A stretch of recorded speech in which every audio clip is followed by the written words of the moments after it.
Sou do clube tantas vezes campeão, fascina pela sua disciplina, o Fluminense me domina, eu tenho amor ao tricolor. Olá, meus amigos tricolores, este é o programa Panorama Tricolor número 64, e aqui comigo estão Paulo Roberto Andel, Marcos Vinícius Caldeira, Renato Blue Eyes Ram. E hoje a gente vai falar a gente vai falar de Fluminense Ponte Preta, vai falar do Fred, vai falar do Igor Julião, vai falar do Fluminense Vitória, só não vai falar, né, do Fluminense, da vitória do Fluminense em cima do Cruzeiro, né, porque agora com o advento, né, falei até bonito, com o advento do Panorama Tricolor de meio da semana, a gente não precisa mais cobrir jogos tão passados. Paulo Roberto Andel, eu queria começar com você, o seu boa noite aí pro pessoal. Sim, saudações tricolores, saudações amigos da mesa. Pois é, vivemos um ping-pong contra a Ponte Preta, perdemos 2 pontos que poderiam ter sido consolidados às vezes por detalhes. Agora, o que eu acho que é principal em falar, e no decorrer do nosso comentário, é que o Fluminense evoluiu. Pode ter evoluído timidamente, pode ter evoluído com calma, mas evoluiu e já não vai ser mais time para brigar contra a zona de rebaixamento, como alguns mais destemperados já falavam semana passada. Muito bem. Marcos Vinícius Caldeira, boa noite aí. Boa noite, o Fluminense Vanderlei Luxemburgo está invicto e espero que continue assim por muito tempo. Doutor Renato Ram. Boa noite a todos, concordando com o que já foi dito e a descoberta do novo lateral direito definitivo para o nosso time. Aproveitando essa deixa, vamos falar agora do jogo em Campinas, né? O primeiro empate do Fluminense no Campeonato Brasileiro, Ponte Preta 1, Fluminense 1. Eu gostaria que começasse falando disso. Marcos Vinícius Caldeira. Cara, como o Paulo falou, houve uma evolução nesse time. Achei que, como eu escrevi hoje no Panorama, o resultado foi justo. A gente foi melhor que a Ponte na maior parte do tempo. O primeiro tempo também foi um ping-pong, não ficou muito claro o predomínio de uma equipe sobre a outra, mas ainda assim nós tivemos as melhores oportunidades, né? Teve um momento que o Fluminense passou vários minutos com posse de bola, que a bola ia rebatia alguém na defesa e voltava para o pé do tricolor. Pois é. E tivemos 2 grandes chances no primeiro tempo de já matar o jogo, né? Uma numa falta, não foi uma grande chance, mas foi mais uma lance de habilidade do Sócrates, meteu a bola na travessão com o goleiro totalmente batido, se ela vai um pouquinho mais baixo, não entra. E no final do primeiro tempo, né, na jogada do excelente lateral direito, pelo menos na parte ofensiva, o Igor Julião, né, que sofreu um pênalti, e cara, o Fred tem que rever essa forma de bater pênalti, né? Assim, as pessoas que ficam cornetando, para variar, porque perde, o Fred, a estatística do Fred é assim, de 30 pênaltis ele perdeu 6. Tá? Ou melhor, em 36 ele fez 30 e só perdeu 6, é um índice elevado, né? Só que o Fred adotou uma política de bater pênalti, que é o seguinte, ele vai lá, dá aquela partida olhando para o goleiro, porque é difícil ver um jogador fazendo isso, e ele espera o goleiro se movimentar. O goleiro se movimentou, ele tira. Só que o Fábio já descobriu isso e já não tinha se movimentado no contra o Cruzeiro. E ontem foi a mesma coisa, né? Ele esperou, cara, ainda tudo bem, pode acontecer, mas se o goleiro não pular, cara, ele só escolheu o campo, o rasteiro que ele vai pegar. Porque para pegar ele tem que pular antes. Então o Fred ou rever isso, ou ele se prepara para não parada do goleiro, para não saída do goleiro. Né? Já escolheu um canto. E aí perdeu um pênalti, um lance que definiria a vitória. Né? Para mim o Fluminense voltou melhor no segundo tempo, né? Principalmente porque o Wagner melhorou seu jogo, o Wagner estava horroroso, omisso no primeiro tempo, deu uma melhorada no seu jogo, e logo no começo do segundo tempo saiu o gol. Né? Uma jogada do Wagner que descobriu o Sócrates, que está numa fase excepcional, cruzou para o Gum fazer o gol. Né? E fomos para cima, o Wagner perdeu um gol, tudo bem que a bola estava quicando, mas foi um pênalti, a bola quicou na marca do pênalti. Um cara com a habilidade que ele tinha era para meter aquela bola, né? Ou seja, contabilizamos aí 3 lances perdidos. E o Felipe cansou, agora o Felipe, cara, repare só, o Felipe volta para marcar. Então, para a idade dele, o Deco não faz isso. Até que ele aguenta bem o trampo, né? Jogar até os 15, 16 minutos do segundo tempo, né? O Felipe cansou, aí entrou o Kennedy, né? E o time não se perdeu, continuou, o jogo estava dominado. Aos 40 minutos, acho que foi 40 por aí, num dos raros lances que o primeiro concreto. Primeiro lance que o ataque ficou mano a mano com primeiro ataque. que ficou mano a mano com o defensor sem ter proteção de cabeça de área. Pô, aí o cara acha um gol assim, realmente, e a triste cena do Fluminense tomar um empate ou a derrota nos finais dos jogos que tem acontecido esse ano. Cara, mas gostei, o time evoluiu. Tá difícil pro Vanderlei, porque não tem tempo para treinar. Ontem não treinou, vai dar um treino tático amanhã.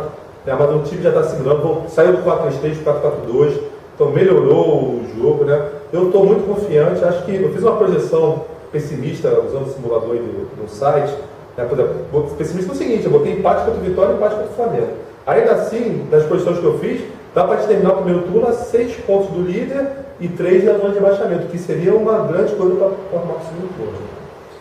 Bom, aproveitando até que você falou do gol da Ponte Preta, que foi o primeiro lance concreto, na verdade foi o segundo lance concreto, porque teve aquele lance, como é que posso dizer, pitoresco, que o rapaz tentou dar uma de Deco, enganar o Cavalieri, assim como o Deco enganou o Fernando Praz. Aí eu queria até aproveitar e puxar esse gancho e deixar para o Paulo comentar isso e comentar sobre o jogo. Bom, o Caldeira já tinha passado boa parte da história e acho que o Fluminense, se não fez uma partida brilhante, como já não tinha feito contra o Cruzeiro, porém eficiente, fez uma partida boa, dominou a maior parte do tempo, principalmente o segundo tempo, foi completamente do Fluminense. Eu acho que no final das contas, essa lamúria por conta do empate vem por causa da herança, que infelizmente acabou ficando no final do governo Abel, a gente ficou com 5 derrotas. Se fosse um resultado normal de campeonato, sem que o Fluminense tivesse sofrido esse revés anterior, ninguém ia falar nada, porque foi apenas lamentável de pôr uma vitória certa, a gente bobeou. Enfim, com relação ao Fred, todo mundo sabe que é um fracasso, né? Discutir a qualidade do Fred é coisa de idiota. Tem um idiota aí que no segundo tempo do programa, vou mandar um recado para ele, mas vou deixar os idiotas para depois. Eu tô falando falar do idiota. Em relação agora, o Fred eu concordo com o Caldeira, o Fred tem que treinar, principalmente.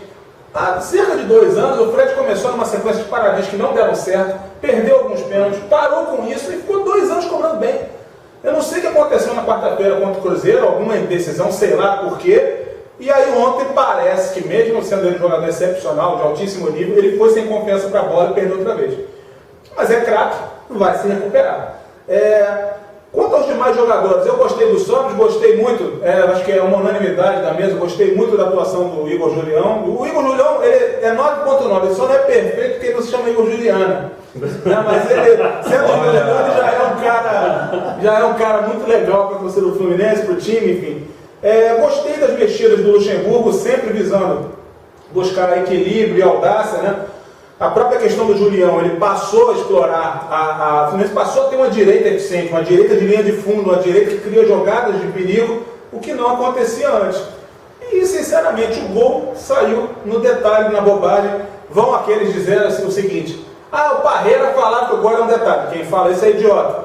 A expressão toda do Parreira, da qual a última frase era essa, quando o time está compacto, está ajustado, com rotatividade, com posse de bola, com sistema de marcação, o gol é um detalhe, porque ele vai acontecer. Agora, não resta a menor dúvida, a gente continua longe ainda da frente da tabela. Agora, se o Fluminense mantiver essa evolução pouco a pouco, corrigir pequenas deficiências, pequenos erros e começar a retomar o caminho das vitórias, a gente pode ver um campeonato bem mais promissor do que já se desenha uma semana, porque a torcida do Fluminense tem essa coisa meio ciclotímica, né? O time perde no domingo, na segunda é um lixo, aí quarta vence e já volta para disputar o título que o campeão voltou, e aí empatou no domingo, na segunda, porra, que coisa! Precisa ter um equilíbrio nisso aí, né? Pô, cara, eu ouvi uma declaração de uma pessoa lá no Twitter, cara, que sentiu vergonha do futebol. Caraca, o time acabou de ser bicampeão brasileiro em 3 anos, meu amigo. É inacreditável isso, cara. Isso é inacreditável. Porque o campeonato longo, como o campeonato brasileiro, ele é que nem uma maratona. Sai aquele bolo de corredor, aquele cara que fica puxando o ritmo. Aí na metade da corrida, os melhores despontam. Então, só uma coisa, chegamos a 25% do campeonato, né? Aproximadamente. Né? Então, digamos o seguinte, sem desmerecer, que são equipes importantes do futebol brasileiro, quarta-feira temos um confronto com alguma delas. Alguém acha, em São Consciência, Curitiba e Vitória chegarão à 38ª rodada no G4? Obviamente. Não. Bom, agora falar aqui com o Dr. Renato. Renato, duas coisas. Primeiro, eu queria saber se você acha que o Fred vai ter cabeça para bater o próximo pênalti, ou teria que ser escolhido um outro batedor. E sobre o Igor Julião, a gente vê que o lance do pênalti aconteceu um lance quase igual, né, alguns minutos antes, ali na lateral. A falta foi a mesma, o cara da Ponte Preta foi o mesmo. Então, assim, é uma qualidade que a gente já vê no garoto também nas jogadas, né, no rol de jogadas que ele tem à disposição. O que você acha, Renato? Bom, primeiro do Fred. O Fred é craque, não tem jeito, vai bater o próximo pênalti. Não tem por que não ser ele. Ele mesmo reconheceu que bateu mal, chutou em cima do goleiro, no meio do gol, já que o goleiro não se mexeu, estão aguardando o Fred. Ele chutou em cima, pegou. Eu acho que se tiver um pênalti contra o Vitória, o Fred vai novamente bater e vai fazer o gol.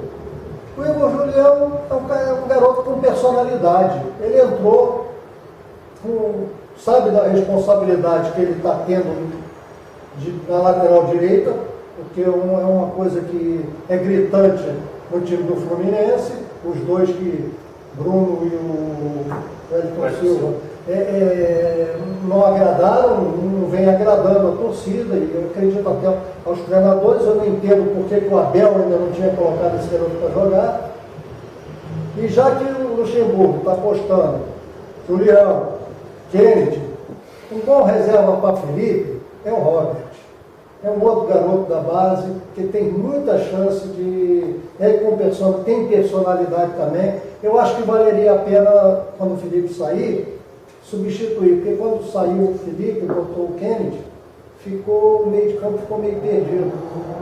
No caso do Felipe, né, se o pessoal concorda comigo, a gente tem alguns nomes antes do Robert. Né? O Robert ele ainda tem 16 anos. Né? É bom lembrar que eles acabaram de ser campeões. O Xerém foi campeão de novo, trazendo outra taça lá da Alemanha. O Robert, inclusive, o Fluminense venceu na final o Freiburg por 1-0, campeonato que teve a base do Manchester United jogando também. E o Robert trouxe, além da taça, o título de melhor jogador do campeonato. Né? Então, como vocês, a gente tem o Eduardo, a gente tem o Igor que está emprestado. Né? A gente... Fernando foi emprestado, não foi? Ele foi emprestado? Foi emprestado por Passo de Ferreira ou não? Não tenho certeza. Não, né? Mas tem o Fernando, a gente tem o Lucas Patinho, se algum dia deixarem ele jogar no Fluminense. Sim, mas eu digo isso porque o Robert, 16 anos, eu acho pouco demais, assim, só Pelé. O garoto tem muita personalidade. Eu acredito que ele no banco, ali, convivendo com os titulares, e se precisar entrar para cobrir o Felipe de 20, 25 minutos, que é quando o Felipe aguenta no segundo tempo, eu acho que ele dá conta do recado. Você acha que ele aguenta o trampo de um cabeça de área estilo Edinho?